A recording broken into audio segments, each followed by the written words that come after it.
Dear students, अब हम reactivity अगर अल्केन्स की पे चलें तो पहला जो चीज़ है, ये सारे के सारी सैचुरेटेड हाइड्रोकार्बन्स ये बहुत ही अच्छे इग्नाइटेबल फ्यूल्स हैं। कंबस्शन में हमारे चूल्हों को इग्नाइट करने के लिए, हमारे ऑटोमोबाइल्स के इंजन्स को इग्नाइट करने के लिए ये बहुत ही इम्पॉर्टेंट फ्यूल्स हैं। तो ये जो रिएक्शन है वो ये इस तरह होगा ऑक्सीजन की प्रेजेंस में। जैसे ये मीथेन है, मीथेन रिएक्ट करेगी ऑक्सीजन के साथ और हमें कार्बन डाइऑक्साइड गैस मिलेगी, वाटर मिलेगी और एनर्जी मिलेगी, कंबस्टिबल एनर्जी, जिसको हम यूटिलाइज करेंगे अपने इंजन्स टरबाइंस को रन करने के लिए। So this is combustion and this is complete combustion, complete oxidation. So you have a chance that there is a limited supply of oxygen.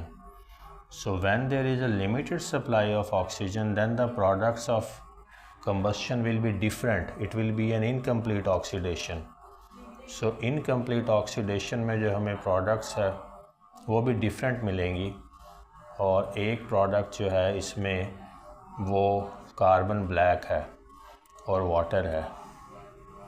तो कार्बन ब्लैक जो है ये ब्लैक रेजिड्यू है और ये प्योर कार्बन होता है और नॉन वोलेटाइल इन नेचर होता है।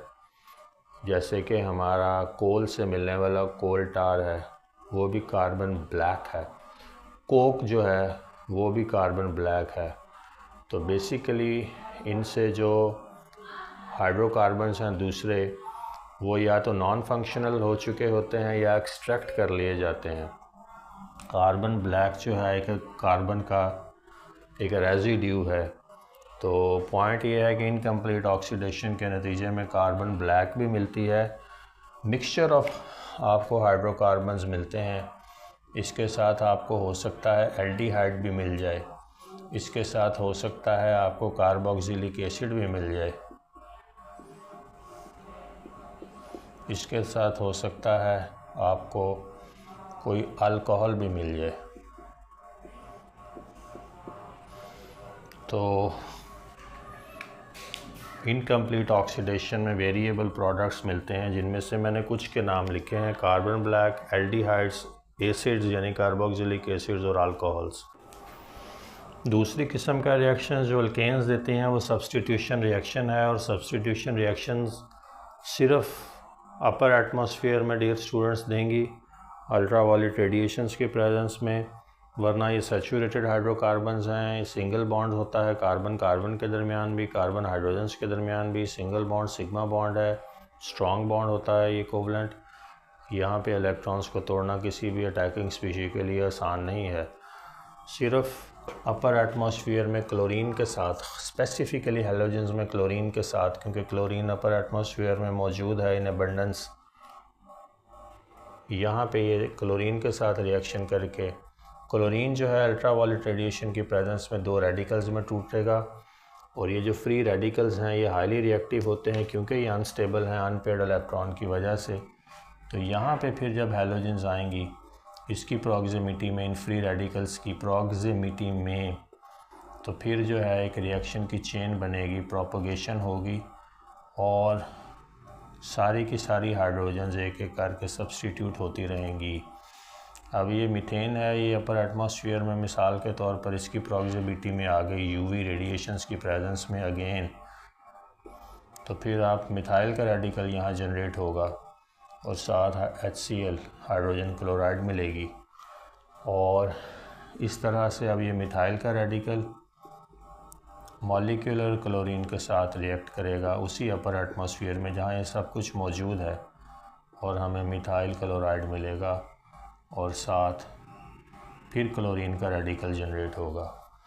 तो इस तरह से डियर स्टूडेंट्स ये चेन प्रोपगेट करती जाएगी जब तक कि कार्बन की सारी वैलेंसीज सब्स्टिट्यूट नहीं हो जाती और हमारी आखिरी प्रोडक्ट जो है वो कार्बन टेट्रा क्लोराइड नहीं आ जाती। तो लास्ट में हमें जो मिलती है वो कार्बन टेट्रा क्लोराइड है। यहाँ से फिर रिएक्शन आगे जाके यहाँ पे रुक जाएगा और फिर जो है ये चेन की टर्मिनेशन होगी।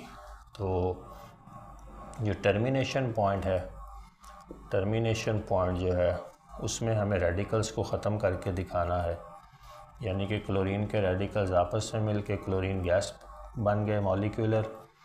इसी तरह से मिथाइल के रेडिकल्स भी आपस में मिलके इथेन बन गई CH3 एंड CH3। और इसके अलावा तीसरा भी एक चांस है कि मिथाइल के रेडिकल क्लोरीन के रेडिकल से मिलके मिथाइल क्लोराइड फॉर्म करते रहे, तो इस तरह से फिर टर्मिनेट हो जाएगी ये चेन। तो ये इनिशिएशन है, ये प्रोपगेशन है और ये टर्मिनेशन है।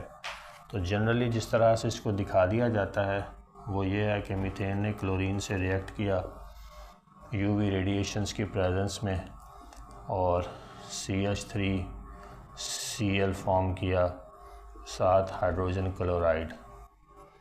फिर ये CH3Cl क्लोरीन से मिला और ये एक और हाइड्रोजन सब्स्टिट्यूट हो गई। फिर ये एक और हाइड्रोजन सब्स्टिट्यूट हो गई।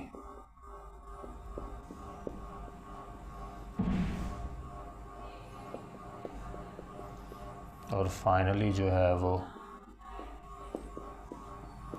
चौथी हाइड्रोजन भी सब्स्टिट्यूट हो गई और कार्बन टेट्राक्लोराइड फॉर्म हो गया साथ HCl। तो ये जो है ये पूरा एक रिएक्शन का सिस्टम जो जनरली मिलेगा, लेकिन प्रोपगेशन में याद रखिएगा कि ये क्लोरीन के रेडिकल्स की वजह से मिथाइल के रेडिकल्स और फिर जो है एक रिएक्शन की चेन जो है वो कैरी ऑन होगी। हर दफ़ा आपको एक दफ़ा क्लोरीन का रेडिकल मिलेगा, अगली दफ़ा मिथाइल का रेडिकल मिलेगा, यानी अल्काइल रेडिकल्स और क्लोरीन रेडिकल्स एक चेन की फॉर्म में जनरेट होते रहेंगे till carbon tetrachloride is formed and then the reaction terminate in following 3 ways।